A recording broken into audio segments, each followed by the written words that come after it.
Bienvenidos a la tercera charla de nuestro curso de Ciencia y Deporte. El día de hoy tenemos el gusto de tener a la primera de nuestras conferencistas invitadas. En este caso tenemos a la doctora Gloria Vargas Sánchez, a quien le agradezco grandemente haber respondido pues de forma positiva a nuestra invitación. La doctora Gloria Sánchez es la coordinadora médica del SEMA. Para los que no saben lo que es el FOMA, un centro médico de alto rendimiento avalado por la FIFA en la ciudad de Pachuca, en el estado de Hidalgo, México. Tengo entendido que solo hay 2 de estos centros autorizados por la FIFA en toda América. La doctora pues trabaja tanto para el SEMA como para pues, en bastante cercanía con el Club de Fútbol Pachuca, que como les había comentado anteriormente, pues es uno de los semilleros más importantes del fútbol mexicano y probablemente de Latinoamérica. La licenciada Vargas tiene su licenciatura en Ciencias Médicas en la Universidad del Noroeste eh, y en la Universidad Interamericana de Buenos Aires, Argentina. Medicina del Deporte en la Universidad del Fútbol y Ciencias del Deporte del Club de Fútbol Pachuca, una maestría en Salud Pública con énfasis en Epidemiología en el Instituto de Ciencias de Salud, Área Académica de Medicina de la Universidad Autónoma del Estado de Hidalgo.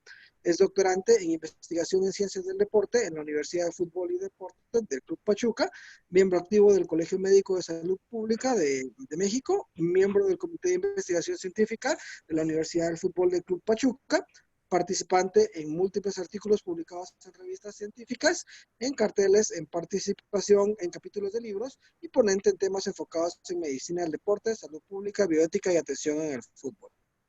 Actualmente se desempeña como la coordinadora médica del Centro de Excelencia Médica en Altura, FIFA Medical Center y el Club de Fútbol Pachuca. Entonces, pues ya sin muchos más preámbulos, le dejo la palabra a la doctora, que el día de hoy nos va a hablar sobre un tema muy interesante, que es el tema de la, las demandas de la mujer atleta en el deporte. Todo suyo, doctora Vargas. Ok, pues muy buenas noches. Antes de iniciar, quiero agradecer la invitación al doctor García Monge por el honor de poder estar con ustedes el día de hoy. Pues bueno, como bien saben, el papel de la mujer ha cambiado demasiado y cada vez la mujer ha incursionado mucho más en el mundo del deporte. Por esto es muy importante conocer cuáles son las demandas físicas y fisiológicas de una mujer atleta, ya que esto pues nos va a ayudar en gran medida a entender la evolución, si es diferente o no a la de un hombre. Y cuando hablamos acerca de una mujer atleta, pues no solamente estamos hablando del fútbol, estamos hablando de cualquiera de estas mujeres que vemos en diferentes deportes a nivel mundial. Y estas diferentes mujeres que observamos, pues tienen somatotipos y características diferentes que van a hacer que en ocasiones la evolución de un tratamiento o el comportamiento de una lesión pueda llegar a ser muy diferente. En primera por ser mujer y en segunda por ser atleta. ¿Esto por qué? Bueno, nosotros tenemos que considerar que cuando evaluamos a una mujer, tenemos que, además de saber su estado de salud, en medicina del deporte tenemos incluso que detectar los talentos que tienen, porque es nuestra obligación potencializar esos talentos y también considerarlos para poder hacer una buena prescripción del ejercicio. Esto también nos ayuda al diseño del entrenamiento y a la detección de factores de riesgo, que en el área de ortopedia, pues esto es muy importante.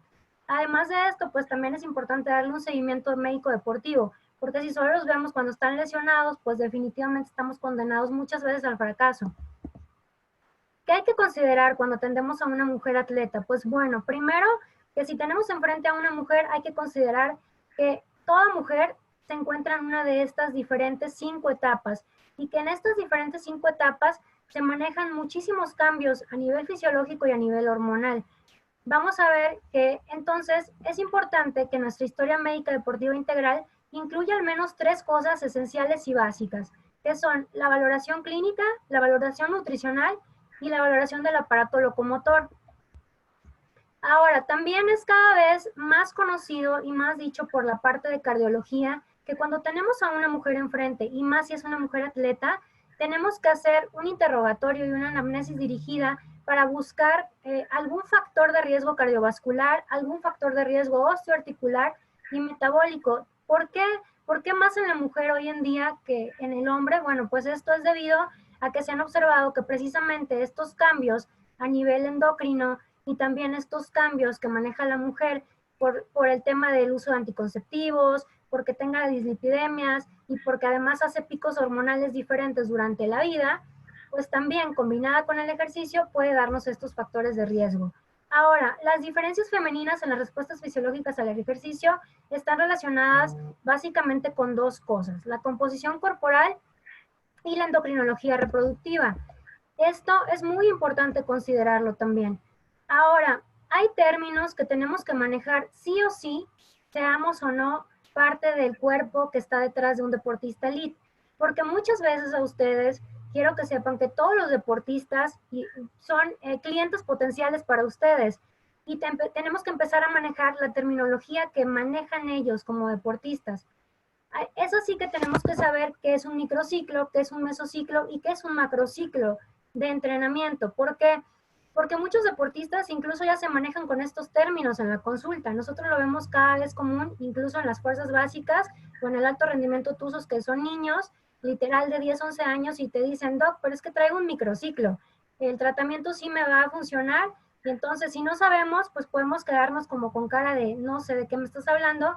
Y digo, tenemos que saber que un microciclo, lo básico solamente, que estamos hablando que trae un periodo de entrenamiento que puede ser de una semana. Entonces, como que no se vale que demos una consulta de repente porque viene un jugador lesionado del hombro, tiene una tendinopatía, y pues bueno, por cualquier, por azares o por lo que sea, decidimos aplicar un esteroide. Y cuando está a punto de salir de nuestra consulta o del consultorio, dice, doc, entonces no hay problema si juego el sábado, y tú te quedas como, ¿cómo que el sábado? Y bueno, resulta que él traía un microciclo y que ahora pues ya es doping positivo. Entonces hay que familiarizarnos que un microciclo abarca de 1 a 4 semanas, un mesociclo de 1 a 12 microciclos, que puede ser de 1, 3 meses o hasta 6 meses. Y un macrociclo estamos hablando de 6 meses, 12 meses. Incluso hoy en día hay macrociclos que se llaman macrociclos olímpicos, que son aquellos deportistas con los que tenemos pues 4 años, o los que traen algún macrociclo de 1 año, pues tenemos todo el tiempo para llevarnos la lesión pasivamente, con tratamientos conservadores, para no ser agresivos. Y evidentemente, pues también nos sirve para que podamos diagnosticar oportunamente, y si el tratamiento es quirúrgico, pues también hablar con la verdad. ¿Por qué es muy importante considerarlos? Porque dentro de estos microciclos, los deportistas tienen fases de choque, de compensación y de supercompensación.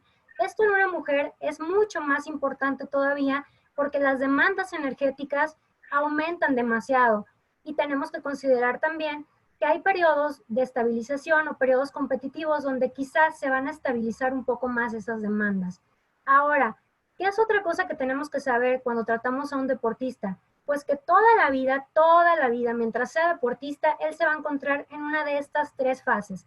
Se puede encontrar en un periodo precompetitivo, que es una fase donde realmente tiene altas exigencias metabólicas y fisiológicas. Se puede encontrar en una fase competitiva, donde lo que tratamos de hacer es mantener sus demandas, o en una fase de transición, donde, reitero, podemos llevarnos la lesión o la fractura o lo que sea un poco más lento, ¿no? De ahí también saber que a nosotros en el SEMA, como bien decían, que es un centro de excelencia hablado por FIFA, a nosotros nos piden sí o sí hacer una evaluación que nos marca la FMAC, donde nosotros tenemos que hacer los marcadores. En cuanto a la mujer, también están indicados los marcadores hormonales. Marcadores se refieren a marcadores bioquímicos, a la composición corporal, para la cual utilizamos el InBody, la calorimetría indirecta, el ISAC, el análisis de movimiento, que esto tiene datos muy enriquecedores para los ortopedistas y para los médicos del deporte. ¿Para qué? Para poder planificar entrenamientos. ¿O para qué? Para poder identificar esos focos rojos que nos pueden ayudar a fortalecer o a elongar o a ver qué es lo que le falta a nuestros deportistas. Y por supuesto conocer el VO2 max, que es la capacidad que tiene el cuerpo para transportar, metabolizar y absorber esa cantidad de oxígeno. ¿Qué otra cosa tenemos que tener en cuenta? Que pues que debe existir una evaluación también psicológica, porque los deportistas también necesitan esta parte, sobre todo los deportistas elite, cuando se lesionan. la valoración ortopédica siempre debe existir en la medicina del deporte y tiene que ser constante, preventiva y obviamente pues también correctiva cuando es necesario. La cardiológica, la de la nutrición que va sumamente de la mano con las demandas físicas, fisiológicas y energéticas de cualquier deportista y esto tiene que estar en una sola historia clínica que puedan todo ese equipo multidisciplinario tener a la mano para poder llevar al deportista al mejor éxito posible. Ahora, ¿qué es importante también conocer y saber? Es importante saber que existe la valoración de estas demandas físicas que van teniendo los deportistas y que se pueden medir a través de diferentes formas. Una de ellas y la más adecuada para los deportistas es medirlos a través de los METs. ¿Qué son estos METs? Bueno, ¿o qué nos ayuda a medir? Pues la tasa metabólica, el consumo energético que realmente tienen los deportistas. Y voy a poner un ejemplo muy sencillo. Por ejemplo, yo supongamos que tengo una dieta normal de 1500 calorías y a partir del día de mañana voy a entrar en una fase precompetitiva donde me van a exigir de entrada mínimo hacer una hora de cardiovascular. Si hago una hora de cardio, son 60 minutos, supongamos que gasto 6 METs por minuto, estoy hablando que ya estoy consumiéndome 500 kilocalorías nada más por el puro cardio. Y entonces, ¿qué va a pasar si sigo consumiendo mis siempre 1500 y no las aumento?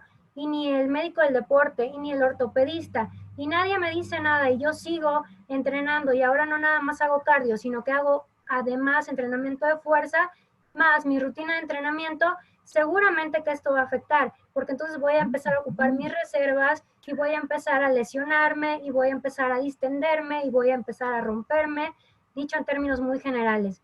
Y bueno, lo ideal es que el cálculo de MET se haga evidentemente en un laboratorio de ergometría. En SEMA pues tenemos la oportunidad, pero donde no hay un laboratorio de ergometría, no tenemos pretexto alguno porque la OMS a partir del 2010 ya nos hizo el trabajo y nos dio estas tablas o estas directrices a través de las cuales nosotros podemos calcular cuántos METs realmente están consumiendo nuestros deportistas, obviamente de acuerdo a la intensidad y de acuerdo al tiempo.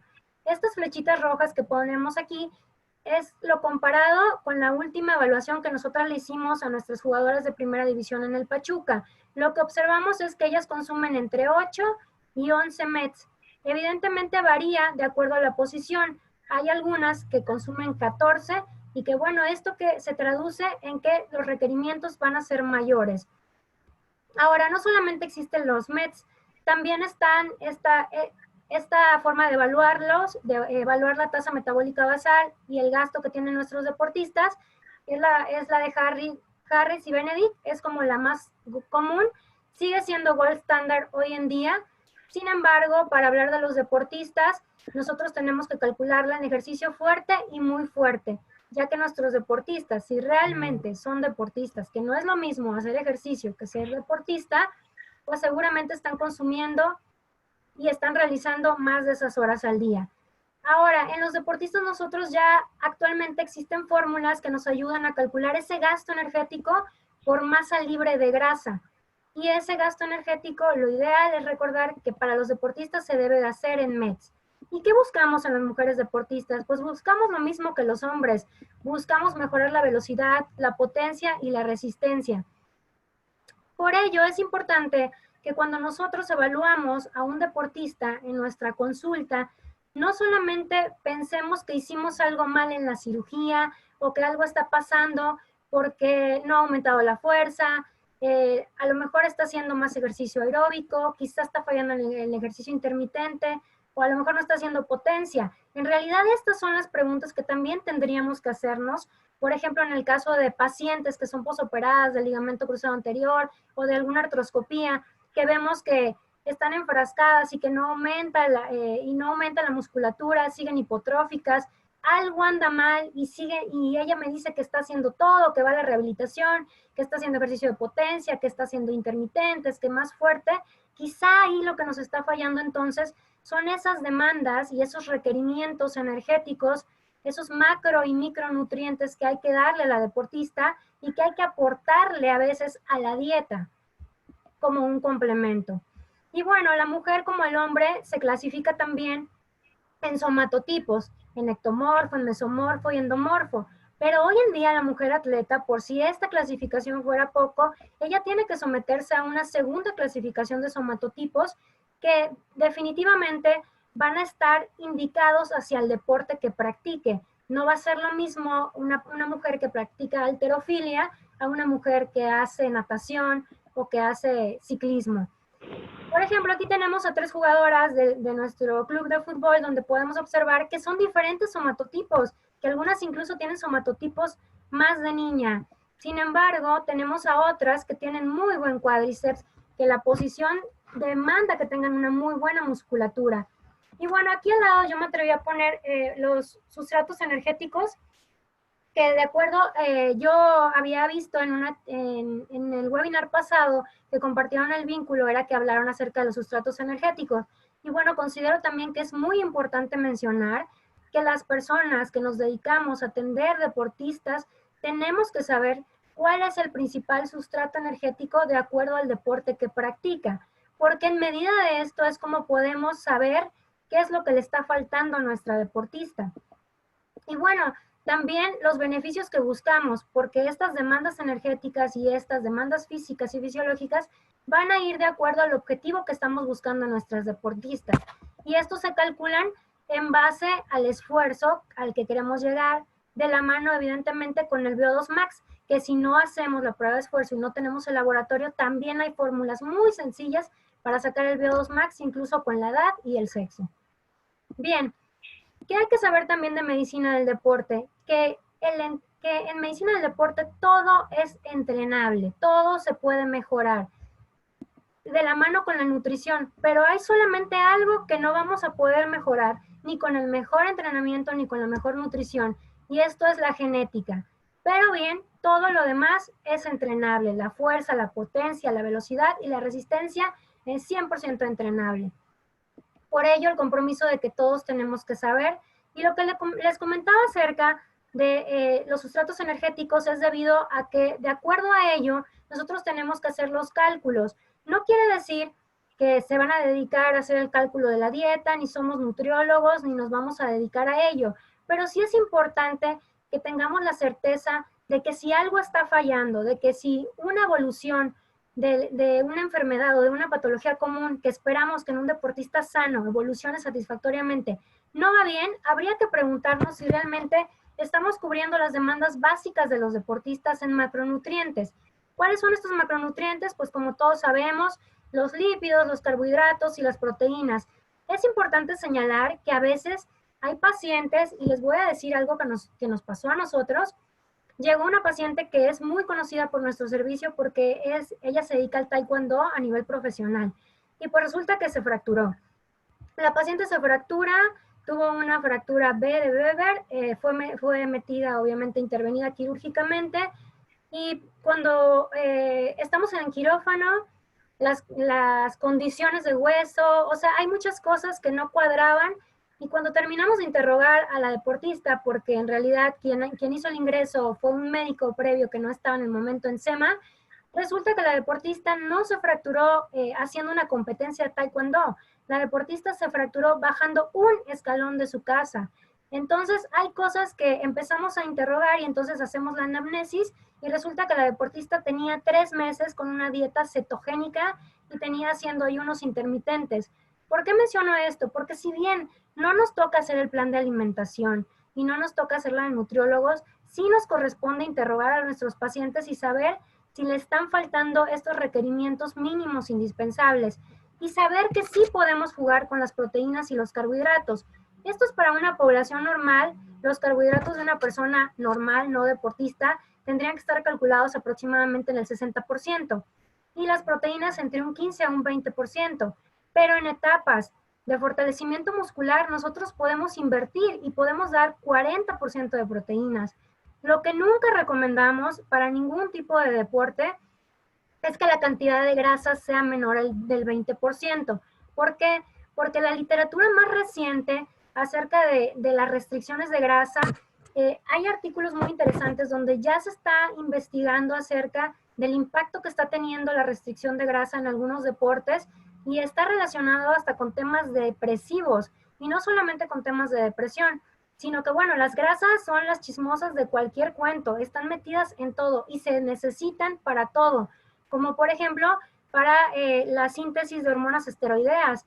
Y si no están presentes, pues seguramente vamos a ocasionar alteraciones a nivel total de cualquier persona, y sobre todo también pues podemos llegar a provocar alteraciones como la amenorrea. Esto que ustedes ven aquí es la triada del atleta. La triada del atleta es una patología que hoy en día se estudia cada vez más y se hace una búsqueda intencionada, porque se ha visto que estos trastornos, estas restricciones en la alimentación y esta obsesión también de los jugadores por verse cada vez más fitness ha llegado a afectar y ha llegado a ocasionar también osteopenia y osteoporosis. Entonces, la presencia de estos tres factores conforma la triada del atleta, y esto pues evidentemente se ve en mujeres.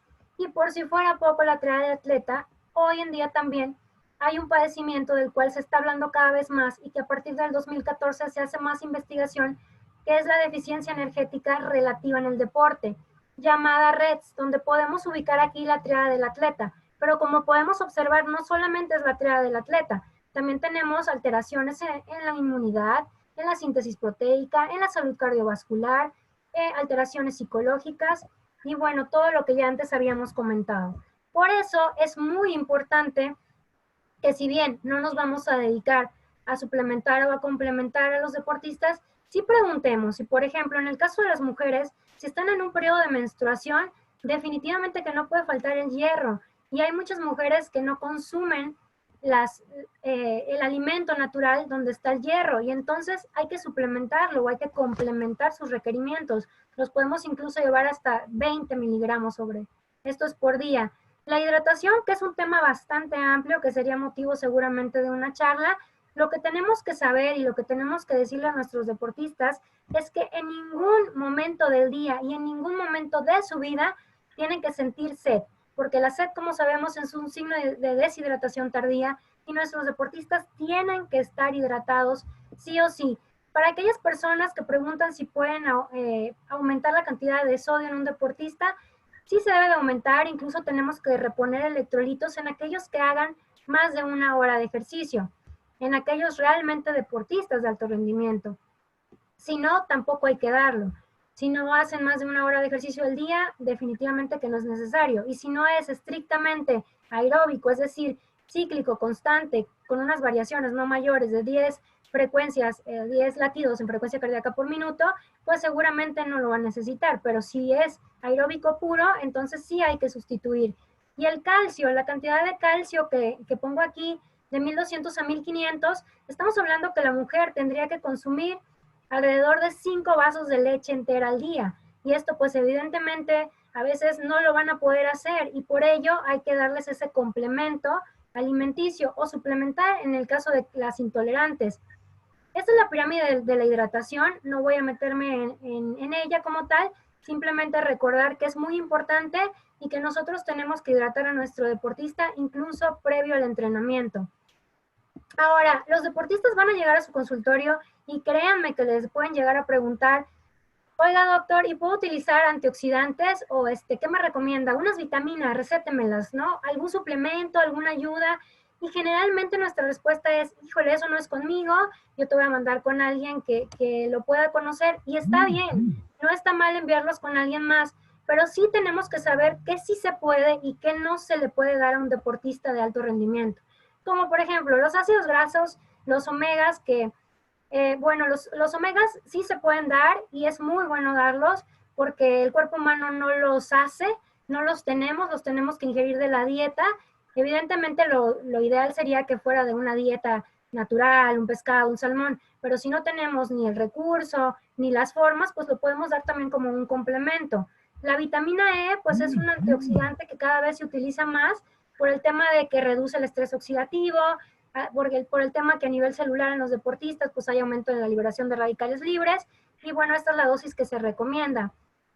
Ahora, aquí pongo la vitamina C y la pongo en rojo porque la vitamina C nosotros en SEMA cada vez la utilizamos más, la hemos utilizado mucho en aquellos pacientes que tienen refracturas de quinto metatarsiano, la utilizamos cada vez más en lesiones ligamentarias, en lesiones tendinosas. ¿Por qué? Porque ya es mucha la literatura científica que hay acerca de la vitamina C y bueno, interactúa en la síntesis de la colágena y de los beneficios que se pueden conseguir a través de ella. La vitamina A también está permitida y mucho ahora hoy en día ya los deportistas también traen la idea de los fitoquímicos, que preguntan, ¿qué son los fitoquímicos? Bueno, los fitoquímicos no son ni macronutrientes ni micronutrientes, son simplemente sustancias a las cuales en Estados Unidos sobre todo y en Europa les han atribuido como que son potentes porque te ayudan a prevenir el cáncer, la semilla de la uva, la semilla del tomate, etcétera. Están permitidos, lo pueden tomar. En realidad nosotros no los recomendamos, pero tampoco los podemos prohibir. La creatina, que es otra que si tienen pacientes o atienden ustedes a algún paciente que van mucho al gym, seguramente les van a preguntar, oye, ¿puedo tomar creatina? La creatina sí se puede tomar, se recomienda de hecho no solamente para la halterofilia, se recomienda para entrenamiento de fuerza y la creatina se recomienda mucho porque es una combinación de 3 aminoácidos que no logramos conseguir por sí solos y sí se recomienda, se han visto muy buenos beneficios. La cafeína, bueno, la cafeína en el medio del deporte es un tema también un poco político porque antes del 2003 estaba prohibida y paradójicamente después de que Red Bull empieza a patrocinar muchos eventos deportivos, ahora ya no es prohibida por la WADA. La cafeína ahora es recomendada ampliamente en medicina del deporte. Esto siempre y cuando evidentemente no tengan alteraciones genéticas, porque ahora ya hay un gen que se llama clock, que está relacionado con la cafeína, y bueno, que hay algunos jugadores que dicen que en lugar de aumentar, disminuye. Esto ya es algo muy tiki y profundo, pero es bueno saberlo porque también nos lo llegan a preguntar. Sí es recomendada la cafeína, de hecho se recomienda también utilizarla como un pre-work para los entrenamientos que van a ser de fuerza y pueden llegar a consumir de 3 a 5 tazas sin ningún problema. ¿La betalanina es recomendada? Sí. La betalanina también es una sustancia que ayuda mucho en la síntesis de otro elemento que se llama carnosina, que es un buffer muscular y nosotros lo recomendamos mucho para los atletas que tienen un entrenamiento de fuerza o que tienen entrenamientos de larga duración o que hacen un triatlón o que hacen un Ironman. La L-carnitina ahora.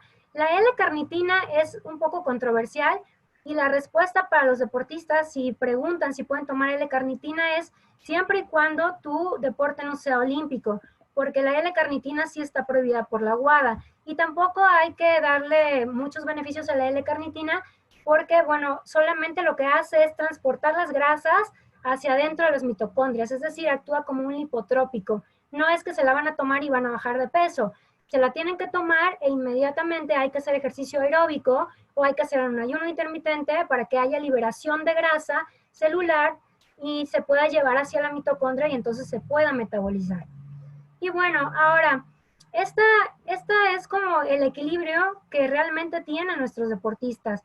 En cualquier etapa de las cuales mencioné al inicio, es muy difícil mantener las capacidades del movimiento, las tácticas, las técnicas y tenerlas equilibradas en todo momento. La realidad es que es así como se encuentran. Ahora, vamos a entrar un poquito más a un tema que quizá es más interesante para el área de ortopedia, que son las habilidades técnicas. ¿Hay diferencias entre masculino y femenino?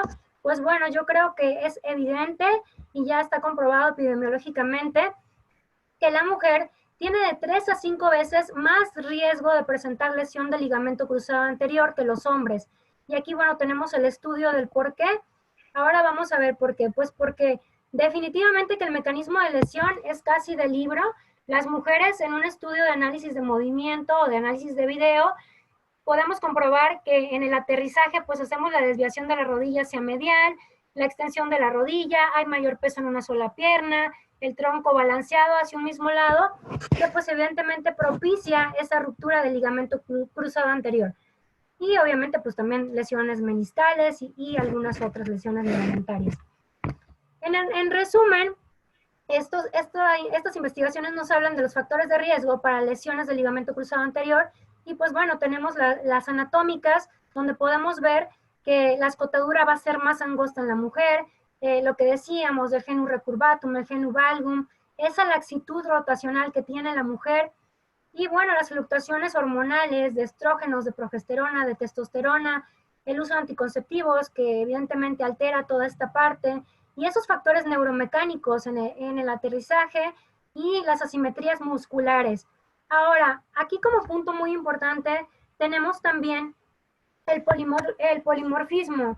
Esto lo vamos a ver también más adelante. Aquí tenemos lo de la escotadura, lo de las angulaciones de las cuales hablábamos, y en cuanto a anatomía, pues lo que habíamos mencionado. Ahora, en este estudio se observó que existen dos polimorfismos, como podemos observar, en la colágena tipo 1 y en la colágena tipo 4.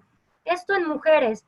Estos polimorfismos, lo que se observó es que modifican la estructura de la colágena, y se observó que está presente en las mujeres que tenían lesión del ligamento cruzado en este porcentaje, en el 27.4%, lo que puede llegar a explicar el aumento de la laxitud en las mujeres, y esto evidentemente pues favorece la lesión por una alteración genética. Y pues podemos ver entonces que está comprobado. Por ello, no es que nosotros, vuelvo al punto, nos vayamos a dedicar a corregir estos factores hormonales. Sin embargo, también hoy en día, sobre todo a nosotros la FIFA nos pide que sí o sí solicitemos los marcadores bioquímicos y el perfil hormonal a todas las atletas que sean mujeres. ¿Por qué? Porque podemos encontrar problemas de hipertiroidismo, de hipotiroidismo o algunas otras alteraciones que incluso pueden llegar a ser graves y pueden acabar con su carrera. Y bueno, ya una vez que se detecten alteraciones, pues se derivarán al especialista que tengan que derivarse. Pero sí, lo que tenemos que hacer es evitar y prevenir hoy en día también la triada del atleta, o detectarla en el mejor tiempo posible. Recordar que detrás de un gran jugador o de un gran atleta hay un equipo multidisciplinario, y que esta es la pirámide del rendimiento de la conducta motriz de nuestros deportistas. Recordar que no solamente es el ortopedista ni el médico del deporte quien atiende una lesión o quien mejora el rendimiento deportivo, sino hay condiciones psicológicas, condiciones perceptivo-motrices y las condiciones físicas. Esto evidentemente en el rendimiento deportivo nos va a ayudar a favorecer la fuerza, la agilidad, la potencia, la resistencia, la flexibilidad, a mejorar sus habilidades, los fundamentos del movimiento, a mejorar la simetría, y créanme que se los van a agradecer mucho las deportistas. Ahora, ¿cómo podemos mejorar la técnica individual? Pues bien, nosotros también podemos hacer evaluaciones. En el SEMA tenemos el laboratorio donde hacemos el análisis de movimiento y algunos test, pero no precisamente tienen que tener un laboratorio con plataformas de fuerza y de salto. También podemos hacer evaluaciones neurofuncionales donde se evalúen pinzamientos, donde podamos evaluar o realizar algunos test. Por ejemplo, estos test que pongo aquí para la secuencia de la activación muscular son muy fáciles de realizar. Lo único que necesitan es su mesa exploradora y una persona que les ayude a anotar y a llevar el registro, porque lo único que tienen que hacer es colocar su dedo índice y su dedo medio en la parte, por ejemplo, de los isquiotibiales con el paciente en decúbito ventral, y con la mano izquierda en el glúteo, y entonces pedirle al deportista que trate de acercar el talón hacia el glúteo, y ustedes ahí se van a dar cuenta qué es lo que activa primero, si el glúteo, los isquiotibiales. Y bueno, hay muchos test que sí podemos hacer y que no necesariamente tenemos que tener una plataforma de salto ni una plataforma de fuerza. El test de Thomas, por ejemplo, que necesitaríamos un goniómetro, pedirle que haga ciertas posturas para ver si no hay acortamiento de la pelvis, y algunas otras evaluaciones que nosotros hacemos. Por ejemplo, también para la técnica colectiva, nosotros que evaluamos, bueno, también tenemos el test para aductores, estos test que nos ayudan a evaluar la fuerza muscular y el equilibrio y la estabilidad. Lo único que tenemos que hacer en algunos de ellos, en equilibrio, estabilidad, propiocepción, es pedirle al deportista que se coloque frente a nosotros, que ponga sus manos en la cintura, que cierre un ojo, que haga determinadas posturas, que haga una sentadilla, que extienda las manos, y ahí nosotros podemos evaluar mucho de lo que nos ayudaría a mejorar la fuerza muscular y a detectar focos rojos que nos pueden propiciar lesiones musculares. Entonces, estos son algunos test complementarios que son muy dirigidos, evidentemente, para el fútbol, y que, bueno, también se pueden hacer sin necesidad tampoco de tener alguna plataforma de fuerza.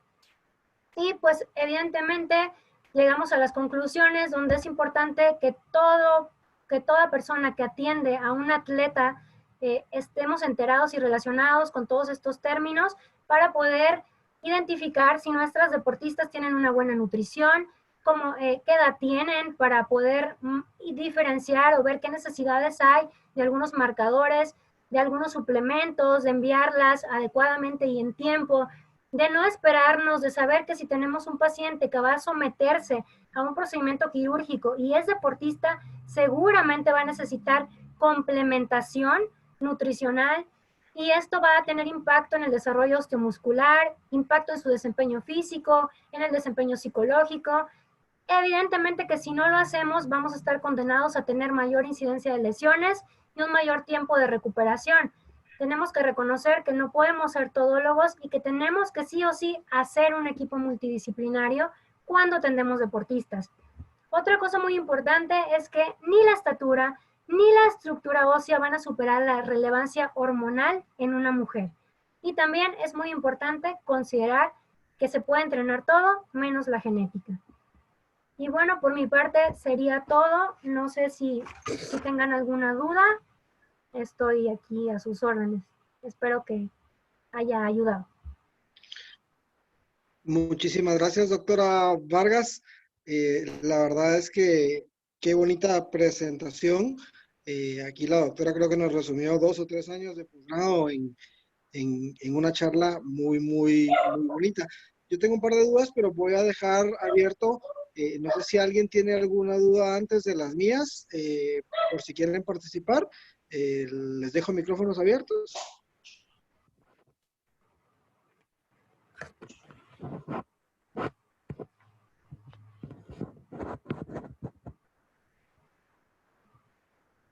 ¿Qué tal? ¿Hay alguien ahí? Adelante. Entre la valoración traumatológica y ortopédica, como usted mencionó, la valoración, pero no sé si hay diferencia entre la valoración ortopédica entre la traumatológica. Ok, yo creo que, a ver si entendí bien la pregunta, doctora Vargas. Solo preguntan si hay alguna diferencia entre una evaluación ortopédica y una traumatológica. Esta es tu pregunta, ¿verdad? Esa es mi pregunta. Bien, nosotros cuando hacemos la valoración ortopédica y se hace valoración ortopedia y traumatológica, en realidad lo que nos marca la FIFA es hacer la valoración para prevenir lesiones. No se hace como para identificar la lesión en sí. Para cuando ya tenemos una lesión, una fractura, lo que hacemos pues es utilizar los parámetros, la anamnesis, los signos que bueno, están descritos en todos lados, ¿no? Para el ligamento cruzado, el Lachman, el pivot, el cajón, o sea, las valoraciones nosotros las hacemos a nivel precompetitivo. Eso es como nos los exige a nosotros la FIFA. Las evaluaciones ortopédicas están incluidas dentro incluso este cuestionario, o esto lo puedo compartir con el doctor García Monge, si me permiten igual todo el circuito de evaluación que se le hace a un deportista para que vean la parte ortopédica, pero en realidad lo que nos piden es identificar lo que veíamos acerca de los acortamientos y acerca de que si hay alguna lesión que se pueda atender en tiempo. Se hace únicamente a nivel de pretemporada y durante la temporada solamente si hay algún tipo de lesión se hace de manera periódica. No sé si contesté o me puede dirigir la pregunta si es que lo dejé peor. No, sí me solucionó mi duda. Okay. Creo que por ahí teníamos a la doctora Jenny Salguero que tenía alguna duda. Jenny, ¿anda por ahí? Hola, doctora Jenny. Doctora, mucho gusto, la felicito. Qué interesante tema. Quería preguntarle si se ha visto alguna diferencia en dependencia del ciclo menstrual con respecto a la flexibilidad, la capacidad que tenga la deportista, digamos, si está en etapa premenstrual, menstrual, digamos, durante su entrenamiento. Sí, claro que sí. Sí, la realidad es que hay muchísimo. Lo que queremos ahorita, precisamente platicando con algunas doctoras de otros equipos de México, quiero que sepa que también en México esto de la mujer deportista es algo que también nos está costando mucho trabajo, pero contestando su pregunta, sí las hay. Hay un menor rendimiento cuando la mujer está no en la etapa menstrual, pero sí en el periodo premenstrual. Ahí ellas generalmente tienden a quejarse de dolores a nivel de tendones, disminuye la laxitud y obviamente el rendimiento deportivo. Cuando la mujer está menstruando, en realidad solamente se queja más de la incomodidad, del aumento de la temperatura, y lo que hacemos en realidad es tratar de prevenir que si va a ser en etapa competitiva, sí esté muy bien complementada, porque las deportistas hoy en día tienden a no llevar el plan de alimentación, por más que estemos, y mire que en el club se les da el alimento, entonces la cantidad de hierro es con lo que tenemos que estar ahí metiéndoselas prácticamente en un licuado para que no falle, porque sí, la menstruación se ha visto que está relacionado, incluso se llegan a quejar de lesiones, mucho por ejemplo de tendinitis patelar, cuando las pacientes tienden a estar en su periodo menstrual. Y la laxitud pues también la disminuyen porque refieren dolores. Ahora, tengo que decir que también hemos tenido casos donde se presenta amenorrea ya en algunas de nuestras deportistas. Las deportistas que juegan posiciones como, no voy a decir nombres, ¿verdad? Pero hay posiciones como delanteras donde hacen demasiada actividad y algunas otras que además de hacer el entrenamiento deportivo, ellas se quieren mantener muy fitness y con una cantidad muy baja de grasa y entonces empiezan además, terminan el entrenamiento y se van a hacer gimnasio, han tenido periodos ya de amenorrea muy prolongados, o sea que sí hay una relación bastante estrecha que seguramente pues nos va a tocar ser pioneros ahí para poder hacer investigación. Muchas gracias, doctora. Le agradezco mucho. Gracias a usted, Jenny. No sé si alguien más tiene alguna duda que le quiera externar a la doctora Vargas. Buenas noches, monje. Solo con una consulta. No sé si me escuchan. Sí, claro. Doctora, pues muchas gracias por la disertación. La verdad es que muy, muy acertada y muy interesante, la verdad. Solo con una consulta, con respecto, en su experiencia, con respecto al uso de quinolonas, digamos que algún paciente o algún deportista en algún momento utilice quinolonas, ¿qué tanto en realidad ha visto lesiones en estos pacientes o si en realidad sí están muy expuestos a lesiones tendinosas? Bien, pues miren, inicialmente, doctor, nosotros tratamos de evitar las quinolonas. En realidad también nos cuesta mucho porque como los deportistas ya saben que son divas, son estrellas, ellos quieren el medicamento más caro y el que pues el que han visto que le funciona a todo el mundo. Lo que nosotros tratamos es de evitar las quinolonas. Definitivamente que para prescribirlas tenemos que hacer un cultivo de una dehiscencia de herida o algo que esté, porque la literatura no la recomienda, no la recomiendan deportistas. Sin embargo, si son necesarias, pues será como nuestra última opción y seguramente que sí las tendríamos que utilizar. No tenemos casos de deportistas que hayan llegado a presentar algún tipo de lesión por el uso de quinolonas específicamente, porque incluso le digo que lo evitamos. Y sin embargo, sí comentarles que sí hay literatura donde no se recomienda el uso de quinolonas. En la experiencia pura del grupo de fútbol Pachuca, sí decirles que no, que solamente les recomendamos cuando el cultivo es que nos dice que tenemos que utilizarlas o que hay muchos antecedentes también acerca de algunos casos que sí nos han llegado, que no precisamente han sido de deportistas, donde sí han tenido rupturas de tendón de Aquiles. Eso sí es importante mencionarlos. Si bien no han sido nuestros deportistas, sí han sido deportistas que amateur o deportistas que si no viven de eso, sí hacen deporte de alto rendimiento y sí han tenido rupturas de tendón de Aquiles. Muchas gracias, doctor. No, gracias a usted.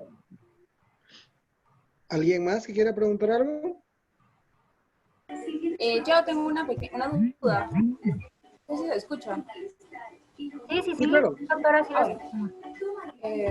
Mi duda es si es posible, ¿cómo se puede hacer o qué recomienda usted para obtener una mayor fuerza en miembros inferiores? Ok. Bueno, En todo. Perdón. Sí, en todo lo que son miembros inferiores. Bueno, pues miren, lo que nosotros recomendamos es que, como les decía de forma inicial, primero hay que modificar la planificación del entrenamiento. La planificación del entrenamiento, pues tendría que preguntarle a mi paciente como para cuánto tiempo tengo para aumentar esa fuerza en miembros inferiores. Si me dice que el tiempo es corto o que quiere prepararse porque va a ir a una visoría y que requiere tener unos cuádriceps impresionantes, pues bueno, ahí le hacemos una planificación de entrenamiento donde no puedo decir como no puedo hacer una evaluación generalizada ni estandarizada para todos, porque tendría que ver las particularidades de la deportista, pero sí le recomendaría que mínimo 4 de 7 días a la semana dedicar el entrenamiento a fuerza, que ese entrenamiento de fuerza durara un mínimo de 1 hora y que posterior a esa hora pudiera complementarla con 20 minutos de ejercicio aeróbico. Pero el ejercicio mayor tendría que ser ejercicio de fuerza y tendríamos incluso que estar evitando más de 20 minutos de ejercicio aeróbico, porque entonces tienden a perderse. Hoy en día se habla mucho de ejercicios explosivos. Eso nos ayuda también muy rápido a aumentar la masa muscular, pero también tiene que ir acompañado de la nutrición.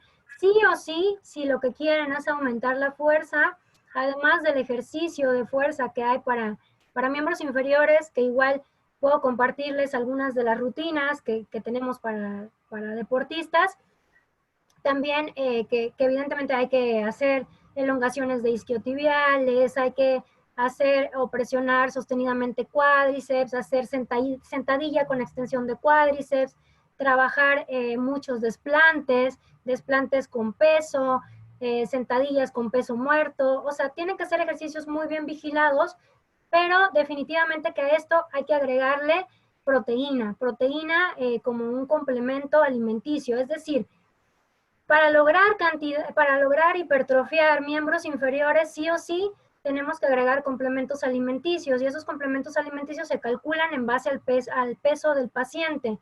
Normalmente una persona normal consume proteína, debe ser calculado 1 gramo por día, pero una persona que quiere aumentar la masa muscular, además para poder ayudar a la fuerza, pues se puede elevar la dosis hasta 1.5 o 2 si tiene buen funcionamiento renal, no pasa nada, hay que dársela y tiene que dividirse, la mitad de esa proteína tiene que ser sí o sí de origen, tiene que ser como rica biodisponiblemente hablando, tiene que ser de origen animal, de carnes, de leches, o sea, pero esto tiene que ir con una planificación del entrenamiento y el entrenamiento no es difícil, pero tiene que ser supervisado porque pues hay que ver que no rebase los 90 grados cuando hace los desplantes, hay que ver que en los isquiotibiales realmente haga la elongación, que haga el apoyo, que estemos forzando también aductores, abductores, o sea, una buena rutina de ejercicio, que igual aquí, doctora, usted tiene mi correo, si me puede enviar un correo, yo le puedo mandar, compartir una muy buena rutina para fortalecimiento de miembros inferiores. Es muy amable. No, muy amable, doctora.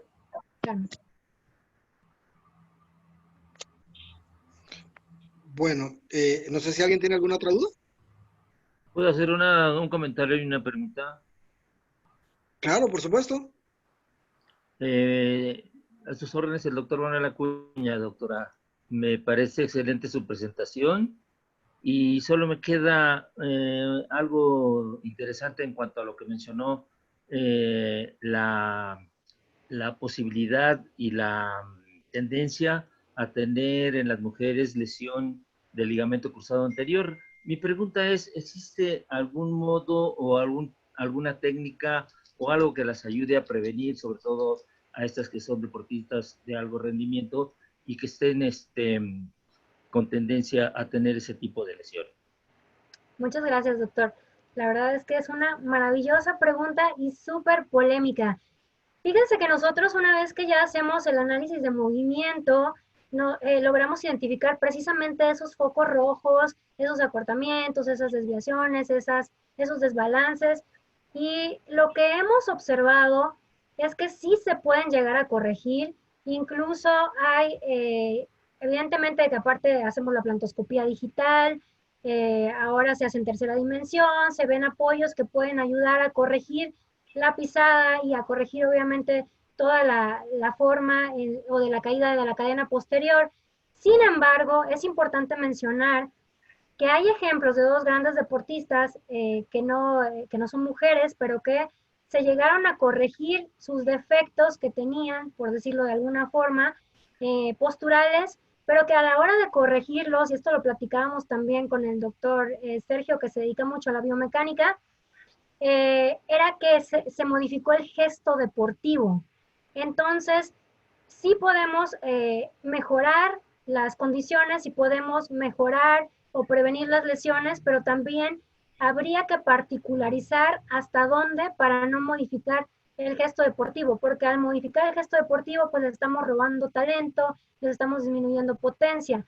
Sí se puede, y esto obviamente lo hacemos con la ayuda de grandes ortopedistas como ustedes, y también con la ayuda de un cuerpo que hace planes de entrenamiento y de fortalecimiento.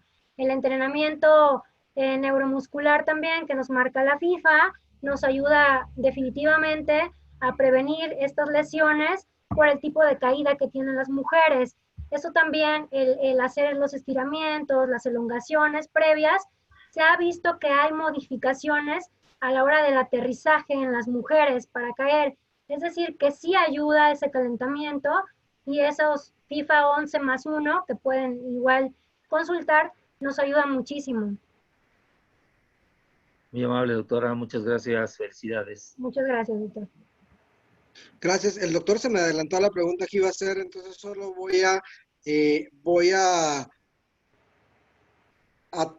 pedir una opinión nada más. La semana pasada o la charla pasada hablábamos un poco del rol de la propiocepción al momento del entrenamiento del atleta, y tengo entendido que las rutinas tanto de la FIFA 11 como de varias universidades que se han dedicado a hacer este tipo de rutinas para tratar de disminuir el riesgo de lesiones de cruzado anterior van más destinadas a trabajo de propiocepción más que a fortalecimiento muscular. Aquí en el grupo tenemos varios balonmanistas. De hecho, el balonmano después del fútbol es el deporte donde más se lesiona el ligamento cruzado a las mujeres. Entonces, ¿qué opinión le merece si aparte de la rutina FIFA 11 hay alguna otra rutina que conozca, que le gusta, que hayan ustedes trabajado para mejorar la propiocepción de las atletas?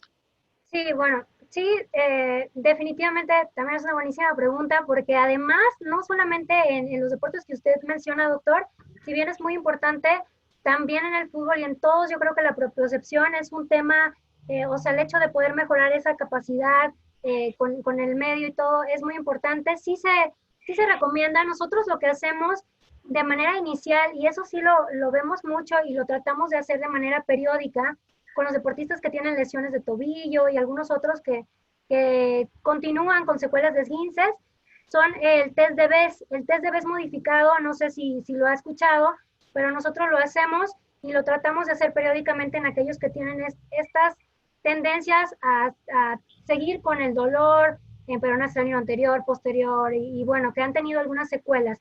Ese test, les comentaba que nosotros ponemos a los deportistas de pie, y lo que hacemos es que les pedimos que pongan sus manos inicialmente en la cintura, y hay una forma que es modificado, les pedimos que cierren los ojos y ese test nos ayuda. Si encontramos algunas deficiencias, lo que hacemos es que en el área de fisioterapia empezamos a trabajar en plano inclinado, en plano inestable, como para ayudar a fortalecer tibiales, peroneos y todo, para que podamos prevenir las lesiones en este tipo de personas que trabajan más la propiocepción. Siempre va a depender más de cada deporte. Evidentemente, existen muchos artículos donde puede ver cómo se puede realizar este fortalecimiento, pero nos basamos más en eso, en plano inclinado, en plano inestable, y el test de BES recomendable, el modificable, con ojo cerrado, con un solo pie, ahora en plano inclinado, ahora en plano normal, ahora en inestables, ponemos a los jugadores también a que lo hagan, y sí es muy importante, y sí también en el mundo del fútbol. No sé si Si algo... Excelente, sí, muchísimas gracias, doctora. Y solo antes de volver a ceder la palabra a alguien más, si tienen alguna otra pregunta, si no se me va a olvidar, la creatina como suplemento ergógeno, que está muy de moda, sobre todo en fisicoculturistas y en gente que hace gimnasio, como usted lo decía, se basa precisamente en que son aminoácidos que deberían ayudar teóricamente a construir mejor masa muscular. La gran mayoría de literatura como ayuda ergógena no tiene ningún efecto adverso, pero hay algunos estudios que sugieren que puede haber daño renal con el uso crónico de creatina. ¿Tiene alguna opinión al respecto? Bien, el uso de creatina, como decía, sí es muy importante porque como bien lo mencionaba al inicio, es la combinación de 3 aminoácidos que no podemos conseguir. Aquí lo único que habría que ver es que en esas publicaciones quizá habría que verificar a qué dosis se dieron, porque si recuerdan, bueno, yo comentaba en la charla que sí se recomienda, pero que se recomienda a dosis bajas si no están en un periodo competitivo, porque sí se hace muchísimo abuso de la creatina. Como precisamente se han visto muchos beneficios para ayudar a crear musculatura, no debemos de rebasar nunca los 20 gramos. Eso sí lo tienen que tener. Ni en etapa de carga se deben de rebasar más de 20 gramos. Lo ideal es que sean 5 gramos. Y esos 5 gramos, si están en una etapa de carga y si aparte son powerlifter o se dedican a la halterofilia como tal, al levantamiento de pesas, entonces sí se puede utilizar 20 gramos, pero en etapa competitiva. En etapa precompetitiva y post no se debe, porque entonces sí habría que evaluar obviamente la función renal. Y evidentemente todos los suplementos y complementos se pueden dar siempre y cuando hayamos valorado que nuestro paciente tiene buenas condiciones renales y generales. Específicamente hablando de la proteína y de algunos aminoácidos, que los que recomendamos mucho también son los BCA, que bueno, esos son como menos dañinos y las dosis vienen a dosis baja. Muchísimas gracias, doctora. ¿Alguien más que tenga alguna duda? Yo tengo una pregunta. Cuando habló sobre lo del test de Best modificado, ¿a qué planos inclinados se refería para trabajar la propiocepción? Sí, en cuanto al test de Best, no es ya el plano inclinado y el plano inestable. Esos son ejercicios que nosotros recomendamos que se trabajen en fisioterapia, en etapas de fortalecimiento y para aquellas personas que se dedican a algunos otros deportes donde la propiocepción es como altamente demandante. El test de Best en realidad nosotros podemos poner a nuestro deportista, ponerlo enfrente de nosotros, pedirles que se pongan las manos en la cintura, que traten de levantar un pie. Entonces nosotros empezamos a contar, por eso les comentaba que no se requiere tampoco tener precisamente una plataforma de salto o fuerza, porque se puede evaluar y desde ahí podemos empezar a identificar de manera inicial si hay alteraciones o no en la propiocepción. Modificado después pedimos que estiren los brazos y que entonces lo vuelvan a hacer, ahora con los ojos cerrados, ahora con un pie, ahora con otro pie. Y ya acerca del plano inclinado y el plano inestable, eso ya de una forma constante y evidentemente, si lo va a hacer de manera inicial, pues supervisado por un fisioterapeuta, un kinesiólogo o un médico del deporte. Pero eso ya como fortalecimiento y como un ejercicio diario. Gracias, muy amable. Gracias, doctora. Buenas noches. Muy bonita su charla, licenciada. Mi pregunta es, ¿cuándo podemos trabajar con peso en niños? ¿De qué edad empezamos a trabajar? Uy, bueno, a ver si no me corren de mi trabajo. Bien, pues miren, en realidad el ejercicio como tal no está contraindicado en los niños. Yo les recomendaría que para no meterse en problemas nos vayamos a las recomendaciones de la Organización Mundial de la Salud, que es donde recomienda las edades, la cantidad y la duración del tiempo que tiene que hacer ejercicio un niño, incluso el tipo de ejercicio que tiene que hacer un niño, que también se los puedo compartir. También si me pueden escribir, yo les paso toda la información. Nosotros estamos en el club recibiendo niños que tienen 6, 7 años. Lo recomendable es no exceder 1 hora de entrenamiento en los niños. Y 1 hora de entrenamiento, estoy hablando de un entrenamiento rígido, de un entrenamiento planificado, porque pues podemos caer en todas las lesiones que conocemos que se presentan más frecuente en niños. Entonces, si me pregunta a qué edad se deben hacer, en general, si no se van a dedicar al deporte y no van a vivir de ello, después de los 6 años. Ahora, también está establecido y hay una pirámide deportiva que si quieren que los niños se dediquen diferentemente, concretamente al deporte y que hagan un deporte para toda la vida, empiezan a hacer ejercicios de coordinación motriz dirigido hacia el deporte desde los 3 añitos. Gracias. Gracias. ¿Alguien más?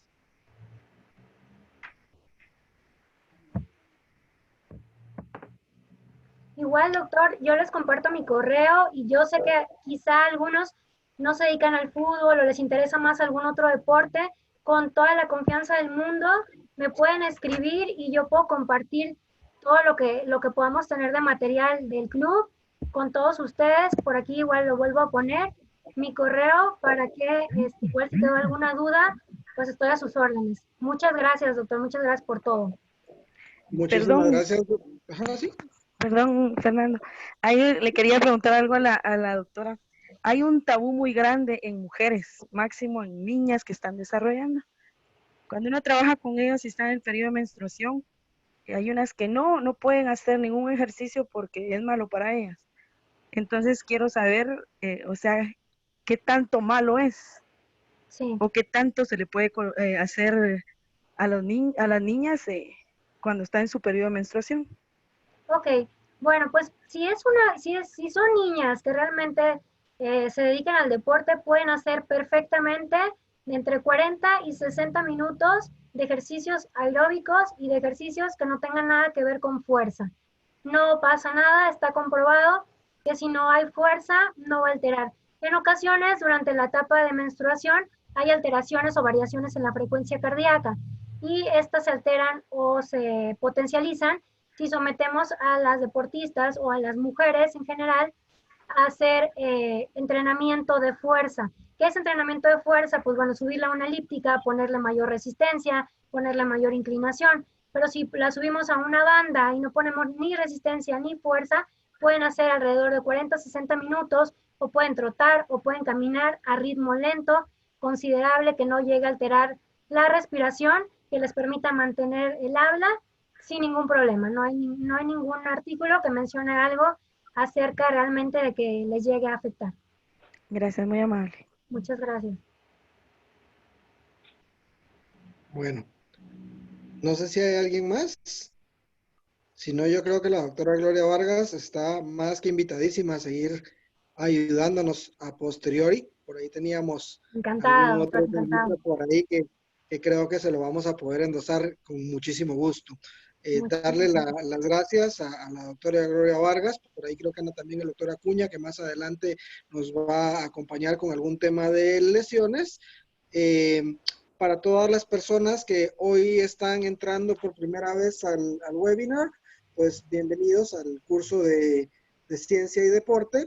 Los que todavía no estén en el grupo de WhatsApp, solo me mandan por el chat acá su nombre y su número de teléfono para meterlos al chat del grupo para irles pasando las demás los demás links para los webinars. De momento, el sábado tenemos el webinar con el doctor Carlos Álvarez, que es médico del deporte de aquí de Guatemala, que nos va a hablar de la importancia de la frecuencia cardíaca y por ahí vamos a ir siguiendo con todos los demás temas. No me queda más que agradecerle. La verdad, magistral, la presentación me encantó, resumió de una manera pues muy bonita, como les digo, cursos que pueden ser muy largos y muchas perlas que dio pueden ser pláticas totalmente aparte y da gusto cuando uno se puede sentar a escuchar a alguien que definitivamente sabe más del tema que uno.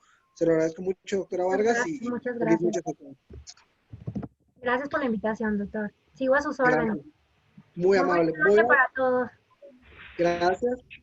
Voy a dejar abierto el grupo, voy a cerrar mi video, dejo el chat abierto unos 5 o 10 minutos para los que están pendientes de mandarme sus datos y nuevamente gracias a todos por participar. Feliz noche. Muchas gracias. Feliz noche, muchas gracias por la plática. Muy buena. Feliz noche. Que tengan buenas noches. Saludos a todos. Marquiña. Ajá.